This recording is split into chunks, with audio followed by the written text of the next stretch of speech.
this top secret. We can't tell you about it, but it's really cool. NASA has actually used everything in there. Everything.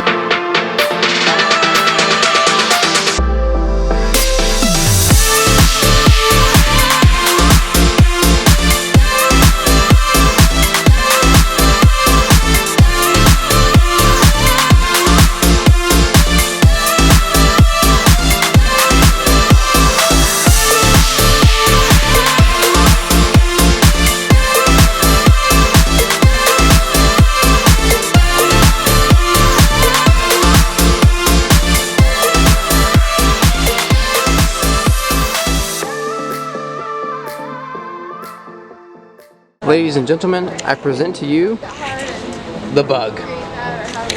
Or if you want to be a little more specific, the aerial torpedo. There's breakfast, boys. All right, well, this is the very first presidential plane, or at least the very first one made to fly the President of the United States, the Sacred Cow. Douglas, yeah, it was called that by the press corps because it was this top secret. We can't tell you about it, but it's really cool kind of thing. So I said it must be some kind of sacred cow. So it was designed for Franklin Delano Roosevelt during World War II, and he was partially paralyzed by polio. So they built into it, as you can see in the back, an elevator. So he could roll in there on his wheelchair, be pulled up in the plane, and have the run of the plane. So that way they wouldn't have to build ramps wherever he went and alert the Japanese or the Germans that he was coming. So he used it one time in February '45 to fly to the Yalta Conference with Churchill and Stalin. Wow. And then he died 6 weeks later. So he used it one time. Wow. So Harry Truman became president, started using it, used it up until 1948. But with the very pen that's in the case right over there, he signed the National Defense Act of 1947 on board this plane that made the Air Force a separate service from the Army. Really? Part of the Army up till that time. Huh. And on September 18th of this year, if you come back here, right where we're standing, there will be a brass band. There may be the Secretary of the Air Force, and I promise there will be sheet cake celebrating the Air Force's 75th anniversary. So awesome. There you go.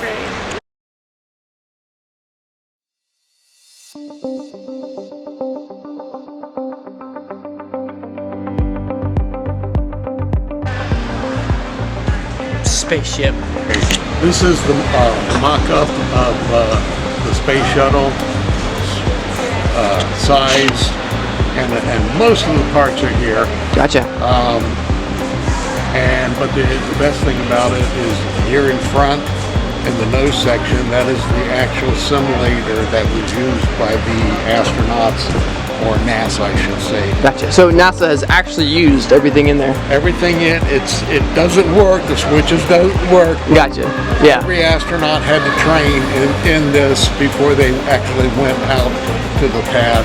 Wow. And went up into the original, the shuttles. Gotcha. So on the top one, you look in there, you'll see everything exactly the way it would have looked in the real shuttle on a flight deck. And down here is where they would have their living quarters. And they ate in that lower section, they slept in the lower section and cooked their meals. And there's even some bathroom facilities in there, although not that elaborate and they're not private. So. Right, yeah.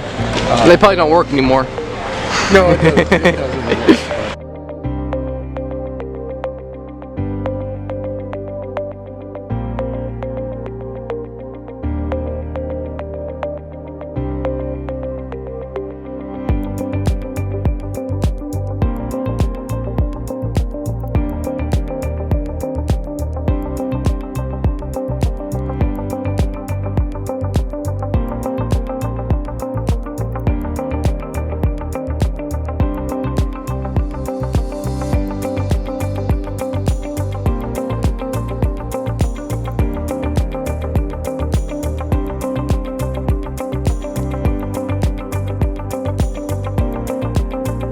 The Air Force version of the Intercontinental Airlines 707s. It's called the 707-320 at airline, and this became the DC-137. And This one flew with Kennedy, flew with Johnson, flew with Nixon. And Wow. the Nixon administration was out. The Reagan Library became the primary, and this one became the backup. Wow. But this is the one that Kennedy and Johnson took to Dallas, Texas, the day that Jack Kennedy was assassinated. Wow. And right up under the first day of America is where Johnson took the oath of office that afternoon to become President of the United States. Oh, really? Yeah. That's awesome. And up there in the doorway at the back, Yeah?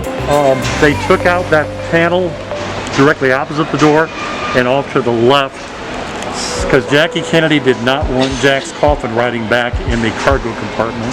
So they took those panels out in the last 4 rows of seats so they could get the coffin in there and turn left, and that's how he flew back to Washington. Huh. But some of the other planes back here, I had the honor of talking to Dwight Eisenhower's grandson, David. Oh, really? He was here in June of 19 to speak to a bunch of veterans about his grandfather's involvement at D-Day. And I got to ask him, did you ever ride on your grandfather's plane while he was in office? He said, yeah, this plane off to my right was the third one of these constellations that his grandfather had, and he got his very first airplane ride when he was 10 years old on board this plane. Oh, that's cool. The little blue and white commander back there, Dwight Eisenhower was a licensed pilot. And while he was in office, he had a runway on his farm up at Gettysburg, Pennsylvania. Really? And on weekends, the President of the United States would fly that airplane with an Air Force pilot in the right seat, Mamie Eisenhower and a Secret Service agent in the center row, and David and his sister Susan in the back row to the farm for the weekend. Wow. That's all. I had no idea he did that. Yeah. That's really neat. And he was the first one to have a helicopter that's hanging really? up there.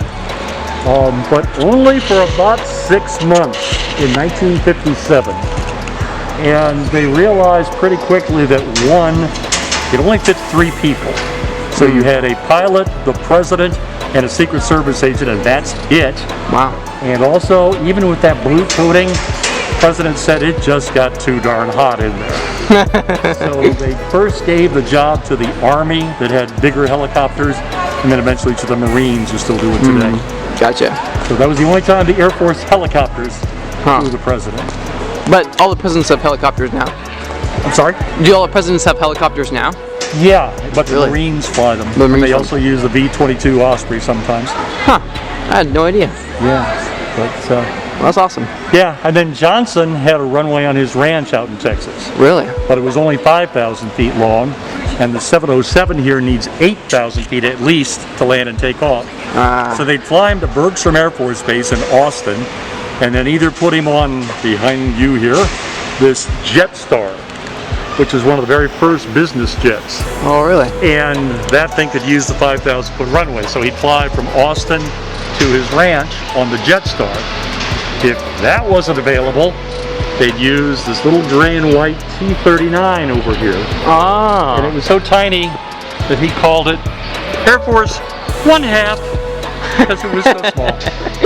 And if it was just Mrs. Johnson, whose nickname was Lady Bird, they used that King Air hanging up there because all she needed was one Secret Service agent, and so that got the nickname the Lady Bird Special. Huh. So, How about that? there you go. That's crazy. I had no idea there were so many planes. I thought it was just like Air Force One. Yeah. Huh. Well, and the first two, the Sacred Cow and the Independence, Truman's plane, neither one of them ever used that radio call sign. Oh, really? The first one was one of the constellations in the Eisenhower administration. And that started because in the summer of '53, the president's plane, which was using its tail number, Air Force, and the last 3 digits of the tail number, which was 810, got in the same air traffic control sector with Eastern Airlines Flight 810, and they started taking each other's instructions. And that's incredibly dangerous. Yeah, that's no good. Yeah. So to get rid of that danger, they started using the service call sign, the number 1 for the pres, 2 for the vice president, 3 for the secretary of state. Wow. And they've used it ever since. Huh. But it's all started in the summer of '53. That's awesome. He's got a good hand.